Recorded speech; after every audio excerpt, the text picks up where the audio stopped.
उज्जवल Bharat news, देश की प्रखर आवाज, ग्लोबल मीडिया नेटवर्क प्रस्तुत करता है ब्रेकिंग न्यूज। नमस्कार, उज्जवल भारत न्यूज में सभी का स्वागत है। कच्छ गुजरात का एक बड़ा और अनोखा जिला है। 31 दिसंबर पर रहेगा बास की नजर। कच्छ पश्चिम पुलिस की नए नियुक्त इंचार्ज एसपी गौतम विवेकानंदम जी की द्वारा पत्रकार संवाद को संबोधित किया गया विशेष चर्चा।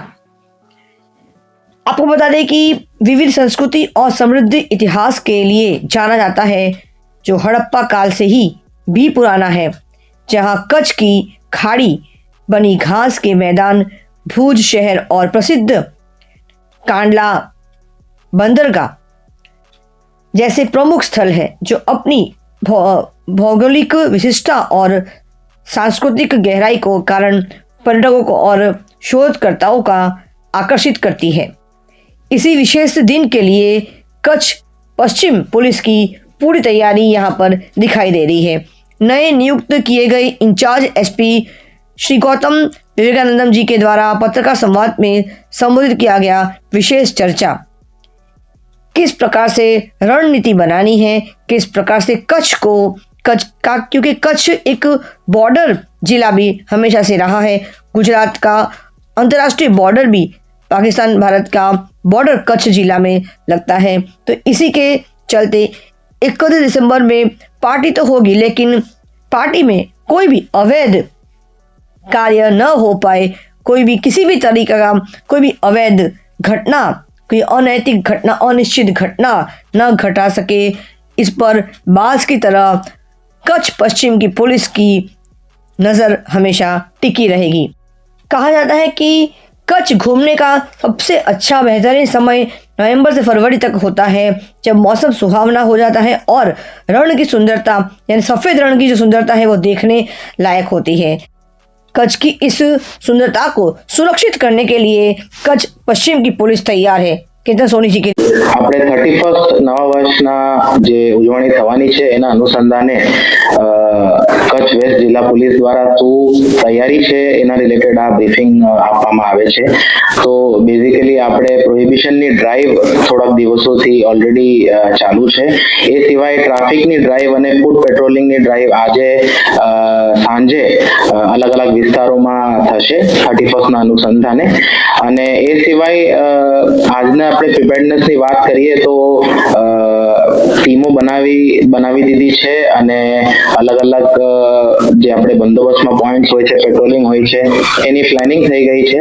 અને કઈ રીતના કાલે ઓન ફિલ્ડ પણ આપણે પ્રિપેર્ડનેસ એ રીતના રહેશે કે અલગ અલગ આપણે ટ્રાફિક પોઈન્ટ જ્યાં ઘણીવાર ચોક થઈ જાય છે ટ્રાફિકના કારણે, તો ત્યાં આપણે ટ્રાફિક પોલીસ રહેશે અને પોલીસ આપણે બ્રેથ એનાલાઇઝર અને એવા સાધનો સાથે ચેકિંગ કરશે, સો દેટ કોઈ પણ વ્યક્તિ જે છે આપણે કેફી પીણી પદાર્થના ઉપયોગમાં જો ગાડી ચલાવતા હોય તો એમને આપણે ત્યારે ને ત્યારે આપણે એમને સ્ટોપ કરીને એમના વિરુદ્ધમાં જે કાયદેસરની કાર્યવાહી કરવાની હોય એ કરી શકીએ છીએ। એ સિવાય આપણે તમામ જેટલા ઓર્ગેનાઇઝર્સ છે જે ઇવેન્ટ 31st નો હોસ્ટ કરે છે એમની સાથે પણ સંકલન રાખીને એમને પણ સૂચનાઓ આપવી છે કે જે રીતના સુપ્રીમ કોર્ટના પણ ગાઈડલાઇન્સ હોય છે, લાઉડસ્પીકરના ગાઈડલાઇન્સ હોય છે, એ રીતના એમને સૂચના આપવામાં આવી છે।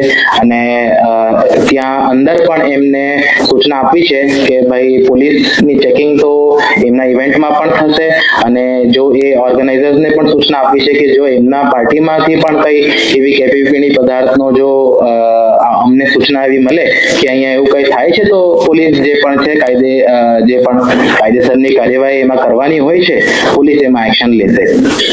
એ સિવાય આપણે તમામ જે હોટેલો છે અને ધાબાઓ છે ત્યાં પણ ચેકિંગ રાખશું। પછી જે આપણે અવાવરું જગ્યાએ હોય છે જ્યાં લાઇટો નથી હોતા ત્યાં પણ આપણે સી ટીમ દ્વારા અને બીજા પોલીસ દ્વારા ત્યાં પણ પેટ્રોલિંગ કરવામાં આવશે। અને એ રીતના કચ્છ વેસ્ટ જિલ્લા પોલીસની તૈયારી અને પ્રિપેર્ડનેસ જે છે 31st અનુસંધાને એ પૂરેપૂરી છે.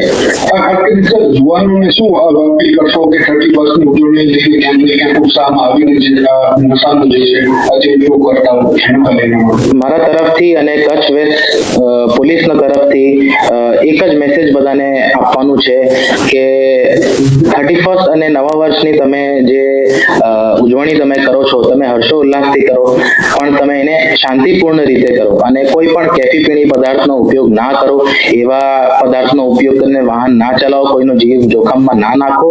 અને પોલીસ જે છે એ તમારા મદદ માટે જ છે અને તમને હેલ્પ કરવા માટે જ છે. તો પોલીસ કાલે ઓન ફિલ્ડ રહેશે, ઓન ગ્રાઉન્ડ રહેશે, તમને અલગ અલગ જગ્યાએ પોલીસનું પ્રેઝન્સ દેખાશે. અને એ સિવાય પણ મારે બધી પબ્લિકની અપીલ એ છે કે તમે શાંતિપૂર્ણ રીતના પણ તમે સેલિબ્રેટ કરો, એમાં કોઈ વાંધો નથી, પણ તમે એને શાંતિપૂર્ણ રીતે કાયદાના લિમિટ્સમાં રહીને એને તમે સેલિબ્રેટ કરો. અને તમને કોઈ પણ જગ્યાએ પોલીસની હેલ્પ જોઈતી હોય કે તમને લાગે છે કે આમાં પોલીસનું ધ્યાન દોરવા જેવું છે, તો તમે નિયરેસ્ટ પોલીસ સ્ટેશન અથવા આપણે જે પોલીસ કંટ્રોલ રૂમ છે ત્યાં તમે ઇન્ફોર્મ કરો અને પોલીસની મદદ મેળવો. Thanks for watching UB News. Like and comment, and don't forget to subscribe for latest updates. Subscribe our channel.